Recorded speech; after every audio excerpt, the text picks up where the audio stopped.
Hi everyone, this is doctor Mohammad Shoaib Rauf from Deoband. पेट के अंदर दो किस्म की बीमारियां हैं जिनके बारे में आज हम डिस्कस करेंगे।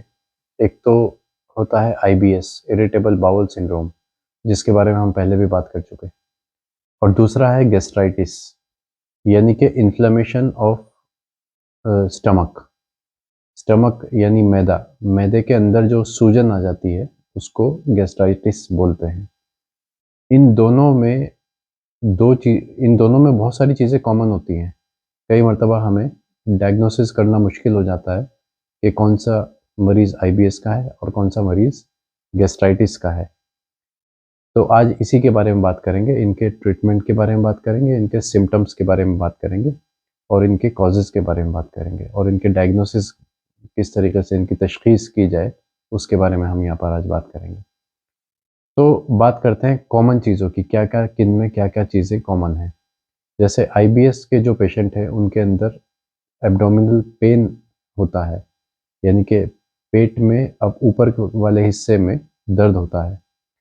सेम वही चीज़ गैस्ट्राइटिस में भी होती है और इसमें एब्डोमिनल क्रैम्प्स और ब्लोटिंग, गैस्ट्रिक जो सूजन होती है, ऐसा पेट का फूलना जिसको बोलते हैं, खाने के बाद पेट फूलना महसूस शुरू हो जाता है, ये चीज़ होती है। मोस्टली देखा गया है कि डाटा के अकॉर्डिंग 66% केस ऐसे हैं जो आईबीएस के हैं जिनको साथ में गैस्ट्राइटिस भी मौजूद रहता है। आईबीएस की अगर बात करें, जैसे कि मैंने बताया, गैस्ट्राइटिस में सूजन मैदे के अंदर रहती है और आईबीएस के अंदर सूजन जो है आंतों में रहती है, इंटेस्टाइन्स में रहती है। स्मॉल इंटेस्टाइन्स में भी रहती है और जो लार्जर इंटेस्टाइन्स है उसमें भी रहती है। तो आईबीएस और गैस्ट्राइटिस में तो एक ये डिफरेंस, मेन डिफरेंस जो है कि गैस्ट्राइटिस में जो मैदा है जो यहाँ पर होता है जस्ट पसली के नीचे, वहाँ सूजन रहती है और आईबीएस में इंटेस्टाइन्स में इन्फ्लेमेशन रहती है। अच्छा, इसमें आईबीएस में एक ख़ास बात यह है कि इसमें कॉन्स्टिपेशन हो सकता है मरीज़ को या डायरिया, दोनों हो सकता है या कई मर्तबा दोनों भी हो सकते हैं। या तो दोनों में से एक चीज़ रहेगी या दोनों। कई मर्तबा ऐसा रहता है कि एक दिन कॉन्स्टिपेशन हो गया, एक दिन डायरिया हो गया, इस तरीके से भी रह सकता है। गैस्ट्राइटिस के मरीज़ को एक तो भूख की कमी रहती है, भूख कम लगती है, खाने के बाद वॉमिटिंग की फीलिंग आती है। आईबीएस के मरीज़ को ऐसा नहीं होता है। गैस्ट्राइटिस के मरीज़ की पहचान कैसे करेंगे? इसका जो टेस्ट है, अगर हम अल्ट्रासाउंड कराएँगे तो उसमें कुछ नहीं आएगा गैस्ट्राइटिस के मरीज़ को। बहुत सारे मरीज़ सोचते हैं कि अगर पेट में दर्द है तो अल्ट्रासाउंड करा करके उसके अंदर सारी चीज़ें हम देख सकते हैं कि क्या बीमारी है। ऐसा पॉसिबल नहीं है। गैस्ट्राइटिस अगर है और पेट में दर्द है, ये सब चीज़ें हैं, तो वो अल्ट्रासाउंड की रिपोर्ट में कभी नहीं आएगा। उसके लिए हमें जाना पड़ेगा एंडोस्कोपी। एंडोस्कोपी जो मुँह के ज़रिए कैमरा डालकर स्टमक के अंदर देखा जाता है कि अंदर की कंडीशन क्या है। उसमें भी, एंडोस्कोपी में भी एक टेस्ट होता है जिसमें से स्टमक के अंदर से एक टिश्यू लिया जाएगा जिसको बोलते हैं बायोप्सी। एक टिश्यू का सैंपल निकाल करके फिर उसकी लेबोरेटरी में जांच की जाती है, जो ये जिसमें उस टिश्यू में ये देखा जाएगा कि अंदर क्या प्रॉब्लम है, तो उसमें पता चलेगा कि ये इन्फ्लेम्ड है टिश्यू, यानी इसके अंदर सूजन है। तो ये है गैस्ट्राइटिस का डायग्नोसिस। आईबीएस के डायग्नोसिस के लिए कोई ख़ास टेस्ट या कोई ख़ास इन्वेस्टिगेशन नहीं है। इसका सिम्पटम्स से ही पता लगाया जा सकता है। सिम्पटम्स मोस्टली देखे जाते हैं। दोनों तरह के मरीज़ों में एक चीज़ कॉमन ये है कि इसमें मरीज़ कमज़ोर होने लगता है। दोनों तरह के आईबीएस में मरीज़ का वज़न कम होता है।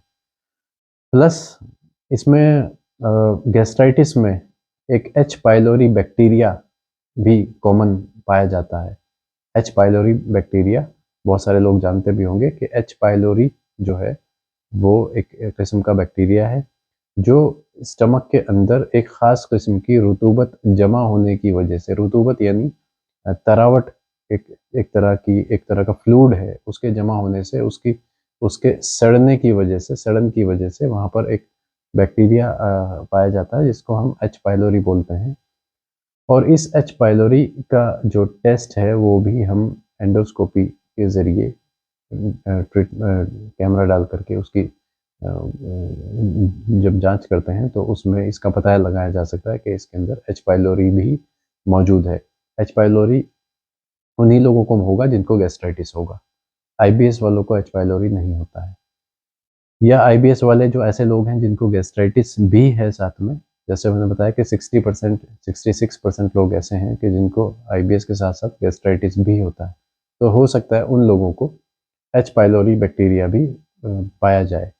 एच पाइलोरी बैक्टीरिया होने की वजह से वहाँ पर अल्सर या अल्सरेटिव कोलाइटिस या जिसको हम बोलते हैं कि ज़ख्म हो जाते हैं मैदे के अंदर, वो एच पाइलोरी बैक्टीरिया की वजह से भी हो सकता है।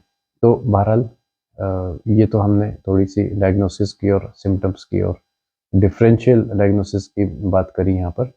थोड़ा-सा ट्रीटमेंट के बारे में बात करते हैं। ट्रीटमेंट ऑलमोस्ट सेम होता है, दोनों गैस्ट्राइटिस का भी और आईबीएस का भी ऑलमोस्ट सेम होता है।